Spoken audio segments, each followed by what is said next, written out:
അപ്പോൾ നമസ്കാരം, ഞാൻ അജയ് ഉണ്ണി. ഞാൻ ഇന്ന് വന്നേക്കണത് നമ്മളിപ്പം നല്ല കത്തിപ്പോഞ്ഞുകൊണ്ടിരിക്കുകയാണ്. നമ്മുടെ മേയറുടെയും KSRTC ഡ്രൈവർ യദുവിൻ്റെയൊക്കെ കാര്യങ്ങൾ നല്ല കത്തിപ്പോഞ്ഞുകൊണ്ടിരിക്കുകയാണ്. അപ്പോൾ അതിനെക്കുറിച്ച് പറയാൻ ഞാൻ നിൽക്കാനുള്ള അതിപ്പോൾ കോടതിയിൽ ഇരിക്കുന്ന കാര്യമാണ്. ആ കോടതിയിൽ ഇരിക്കുന്ന കാര്യത്തെക്കുറിച്ച് ഞാൻ അഭിപ്രായം വന്നതല്ല. പക്ഷേ ആ കേസിൽ നിന്നും വേറൊരു കാര്യം അടർത്തിയെടുത്ത് ഒരു അഭിപ്രായം ഞാൻ ചോദിക്കാനായിട്ട്, എല്ലാവരുടെയും അഭിപ്രായം ചോദിക്കാനായിട്ട് വന്നതാണ്. പ്രധാന അതിൻ്റെ അകത്ത് വിഷയം എന്ന് പറഞ്ഞാൽ അതിൻ്റെ അകത്ത് ആംഗ്യം, മ്ലേച്ഛമായ ആംഗ്യം കാണിച്ചു എന്നാണ് പറയണത്. അപ്പോൾ ഈ മ്ലേച്ഛമായ ആംഗ്യത്തെക്കുറിച്ചാണ് നിങ്ങളോട് ഞാൻ പറയാൻ വന്നത്. ഈ മ്ലേച്ഛമായ ആംഗ്യം എന്ന് പറഞ്ഞാൽ എല്ലാവർക്കും ഈ എല്ലാം മ്ലേച്ഛമായ ആംഗ്യവും ഇത് ഏതൊക്കെയാണ് നിയമപരമായിട്ടുള്ളത് അല്ലെങ്കിൽ ഏതൊക്കെയാണ് നിയമപരം അല്ലാത്തത് എന്നൊന്നും എല്ലാവർക്കും അറിയണമെന്നില്ല. അപ്പോൾ പലർക്കും എനിക്ക് കുറച്ചൊക്കെ ആംഗ്യങ്ങൾ എന്നാന്നുള്ള അറിയാം. പക്ഷേ എല്ലാവർക്കും നിഷ്കളങ്കരായ ആൾക്കാർക്ക്, മനസ്സിൽ നിഷ്കളങ്കതയുള്ള ആൾക്കാർക്കൊന്നും എല്ലാതൊന്നും അങ്ങനെ ഒരു ആംഗ്യം എന്നുള്ള ഒരു ചിന്താഗതി നമുക്ക് വരില്ല.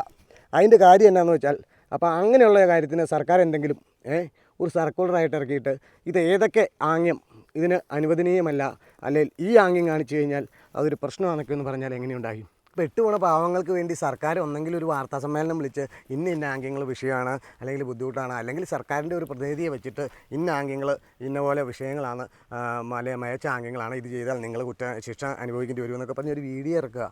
ഇതൊന്നും പറ്റില്ല എന്നുണ്ടെങ്കിൽ ഒരു കാര്യം ചെയ്യുക, ഈ പറഞ്ഞ ഇതില്ലേ ഒരു പുസ്തക രൂപത്തിൽ നമ്മുടെ ഡ്രൈവിംഗ് സ്കൂളിനൊക്കെ പുസ്തകം കൊടുക്കണ പോലെ ഒരു പുസ്തകം അങ്ങ് പബ്ലിഷ് ചെയ്തിട്ടുണ്ട്. ഈ പുസ്തകത്തിലുള്ളതാണ് നിയമം, ഈ പുസ്തകത്തിലുള്ള ചിഹ്നം അല്ലെങ്കിൽ ഈ ആംഗ്യം മ്ലേച്ഛമാണ്, മ്ലേച്ഛമായ ആംഗ്യങ്ങൾ മാത്രം ഉൾപ്പെടുത്തിയൊരു പുസ്തകമായിട്ട് കൊടുക്കുക. ഈ പേഴ്സണലായിട്ട് വീഡിയോ വലിയ പ്രശ്നമാണെങ്കിൽ അത് ശരിയല്ല. ഈ പാവങ്ങൾ ചുമ്മാ പെട്ടുകൊണ്ടിരിക്കുമല്ലോ.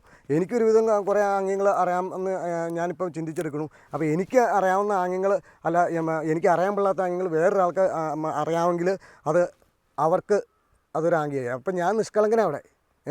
അവരെന്നേക്കാളും കൂടുതൽ ഈ പറഞ്ഞ ഇതെല്ലാം കൂടെ പഠിച്ച് ഏതാണ് മ്ലേച്ഛം പഠിക്കണമായിരിക്കും. പക്ഷേ അവരത് ഇത് കണ്ടിട്ട് ആ കേസ് കൊടുക്കുമ്പം അതും അവർക്ക് അനുകൂലമായിട്ട് തന്നെ. അപ്പോൾ ഞാൻ നിഷ്കളങ്കമായിട്ട് എന്തെങ്കിലും കാണിച്ച് അങ്ങനെ ഒരു അറിയാൻ പാടില്ലെന്ന് പറഞ്ഞാൽ പെട്ടില്ലേ. അപ്പോൾ ഇത് ഞാൻ എൻ്റെ ഒരു അഭിപ്രായം പറഞ്ഞതുള്ളൂ. ശരിയാണോ ഇതിൻ്റെ പേരിൽ എന്നാ ഇപ്പോൾ കുഴപ്പമൊന്നും എനിക്കറിയാൻ പാടില്ല, ഇത് വല്ല വള്ളിയാവും എന്നാന്ന് ചോദിച്ചു.